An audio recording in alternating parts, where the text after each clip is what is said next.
ඉතින් කොහොමද ඔයාලට? අද මම කතා කරන්න හදන්නේ මම ලියපු කවෂි ඉෂිකෝ ගැන ඇනිමල් ගැන ලියපු පොත ගැන. ඉතින් වැඩි කතා නැතුව වීඩියෝ එක හොඳයි නම් වීඩියෝ එක ලයික් කරලා දාලා channel එක subscribe කරන්න කියලා මම ඉල්ලනවා. එහෙනම් අපි යමු කතාවට. එකමත් එක කාලෙක හොනෂි නම් ගමක් තිබුණේ. එම ගමේ ජීවත් වූයේ සාමාන්‍ය මිනිසුන් නොවේ. ඉතාමත් දක්ෂ ශිල්පිවරුන්ය. ශිල්පිවරුන් යනු තමන්ගේ මනස සහ ශරීරය ඉතා ශක්තිමත් කරගත් ඉතා වේගවත් ක්‍රියාශීලී හා බලවත් මිනිසුන්ය. එම ගමේ හොනහගේ වන්නේ හනාටෝය. හොනහගේ යනු ගමේ සිටින දක්ෂම හා බලවත්ම ශිල්පිය. නැතහොත් ගමේ ප්‍රධානියාය. එහෙත් කිසිවෙකු නොසිතී පරිදි එම ගමට පැමිණි ඉතා විශාල මෘගයෙක් ගමට පහර දුන්නේය. එම මෘගයා වල්ග 8කින් යුක්ත සුදු පැහැති වෘකයෙකි. එම වෘකයාගේ වල්ක කාඳු පර්වත කැඩීමට තරම් ශක්තිමත්. එක පහරින් විශාල කළ් කඳු දෙකට කැපෙන ලෙස වෙන්කර හැකි ඉතා තියුණු ඒවාය. එම වෘකයාගේ සම්පූර්ණ බලයෙන් මේ මුළු ලෝකයන්ම අඩක් තප්පර 5කින් විනාශ කළ හැක. එහෙත් එතැනට ඉතා වේගවත්ව පැමිණි හනාටෝ තම පහරවල් 5කින් එම මෘගයා මරා එම වෘකයාගේ ආත්මය තම එකම පුතා වූ කවෂි ඉෂිකෝගේ සිරුර තුළට ඇතුල් කරේය. එහෙත් එම වෘකයා හා හනාටෝ අතර ඇති වූ සටනෙන් එක පහරක් වැදී හනාටෝගේ බිරිඳ වූ කුසනරා මිය ගියේය. වෘකයා සමග සටන් කර ඌ මරා කවෂිගේ ඇඟට ඇතුල් කිරීමේදී චක්‍ර ගොඩාක් වැය වූ නිසා හනාටෝද මිය ගියේය. කවෂි වයස අවුරුදු 1ේදී තමා මේ සිද්ධිය සිදු වූයේ වෘකයාගේ ශරීරයේ සිටින නිසා ඔහුගේ පපුවේ වම්පසට වෙන්න වෘකයාගේ සලකුණ තිබේ. දැන් කවෂිගේ වයස අවුරුදු 10කි. මෙතෙක් කල් ඔහුව රැකබලා ගත්තේ හනාටෝගේ හොඳම මිතුරා වන සකොරෝය.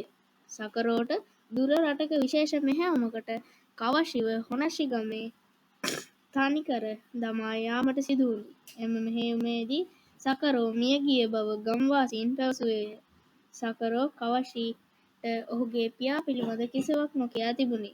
සකොරෝගේ වියෝව පිළිබඳ කවෂි පැය 4ක් එක දිගට ඇඬුවේය.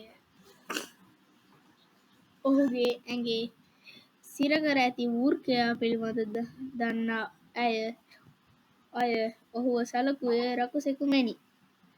එම හේතුවෙන් ඔහු ගමෙන් වෙන් වූ කොන් වී තනි වී සිටියේය. ඔහු කවුරුත්ම පිළි නොගත්තේය. ඔහු ජීවත් වූයේ සකොරෝගේ නිවසේය. ඉන්පසු ඔහු ශිරොබි පාසලකට ඇතුළත් වුණේය. ඔහුගේ ගුරුවරයා වූයේ ශිකරු කියුගාය. ඔහු ඉතා දක්ෂ ගුරුවරයෙකි. ගුරුවරයාට කියන්නේ සෙන්සෙයි කියලා. එම පාසලේ සිසුන් ඉගෙන ගන්නේ සටන් කිරීමට හා මනස දියුණු කිරීමටයි. ඔවුන් මනස දියුණු කිරීමට කරේ භාවනා කිරීමයි. සටන් කිරීමට භාවිතා කරන දරුණුම ක්‍රම වන්නේ ඉත්සුකේ භාවිත කිරීමයි. ඉත්සුකේ භාවිත කිරීම නම් චක්‍ර අවශ්‍ය වේ. ඉත්සුකේ යනු ශරීරය පුරා විහිදී ඇති චක්‍ර අවශ්‍ය ප්‍රමාණයක් යම් ස්ථානයකට රැස් කර එයින් නිකුත් කරන බලය උපයෝගී කරගෙන පහර දීමයි. ඉත්සුකය භාවිතා කිරීමට පුහුණු වීමට ඉතා අපහසු කාර්යයකි. ඉත්සුකය භාවිතා කිරීමේදී චක්‍ර පාලනය කිරීමට ඉත්සුකයි පහක් තිබේ.